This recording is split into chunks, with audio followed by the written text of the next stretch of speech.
ദേശീയപാത നിർമ്മാണ കമ്പനി KNRCയുടെ നിർമ്മാണ സാമഗ്രികൾ കടത്തിക്കൊണ്ടുപോകാൻ ശ്രമിക്കവേ ഒരാൾ നാട്ടുകാരുടെ പിടിയിൽ. പള്ളിപ്പുറം സ്വദേശി ഫിറോസ് ഖാനെയാണ് നാട്ടുകാർ പിടികൂടി പോലീസിൽ ഏൽപ്പിച്ചത്.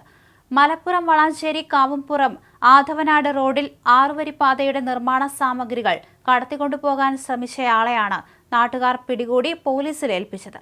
പള്ളിപ്പുറം സ്വദേശി ഫിറോസ് ഖാനെയാണ് നാട്ടുകാർ പിടികൂടിയത്. സംഭവ സമയം ഇയാളുടെ കൂടെയുണ്ടായിരുന്ന സഹായി ഓടി രക്ഷപ്പെട്ടു. കഴിഞ്ഞ ദിവസം രാത്രിയിലായിരുന്നു സംഭവം. റോഡ് നിർമ്മാണത്തിന് ഉപയോഗിക്കുന്ന ഇരുമ്പുകൾ കെട്ടിട നിർമ്മാണത്തിന് എന്ന വ്യാജേന ഓട്ടോയിൽ കയറ്റി കൊണ്ടുപോകാൻ ശ്രമിക്കുന്നതിനിടയിലാണ് ഇയാൾ പിടിയിലാകുന്നത്. ഓട്ടോ ഡ്രൈവർക്ക് സംശയം തോന്നിയതിനെ തുടർന്ന് സാധനങ്ങൾ കയറ്റാതെ ഡ്രൈവർ വിവരം നാട്ടുകാരെ അറിയിച്ചു. പ്രദേശവാസികൾ എത്തി ചോദ്യം ചെയ്തതോടെ മോഷണ ശ്രമം പുറത്തായി. ഇതോടെ വിവരം പോലീസിലും KRCയുടെ ബന്ധപ്പെട്ട അധികൃതരെയും അറിയിച്ചു.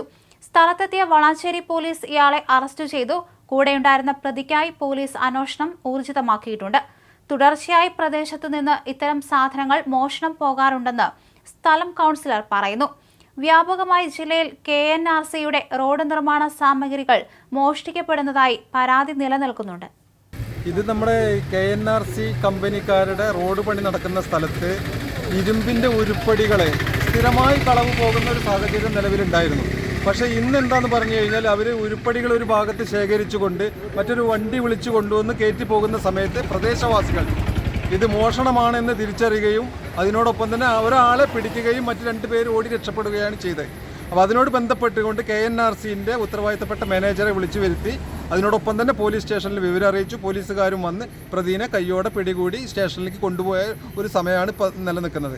ഇത് സ്ഥിരമായിട്ട് ഇവിടെ ഇങ്ങനെ മോഷണം നടക്കുന്ന ഒരു സ്ഥിതിയുണ്ട്. പ്രദേശവാസികൾക്കൊക്കെ തന്നെ വളരെ പ്രയാസം ഉണ്ടാകുന്ന ഒരവസ്ഥയാണ്. അതുകൊണ്ടാണ് ആളുകളൊക്കെ തന്നെ ഇത് പിടികൂടണം എന്നുള്ള ഒരൊറ്റ ഉദ്ദേശത്തോട് കൂടിയിട്ടാണ് പിടിച്ചതും അവരെ പോലീസിൽ ഏൽപ്പിച്ചതും.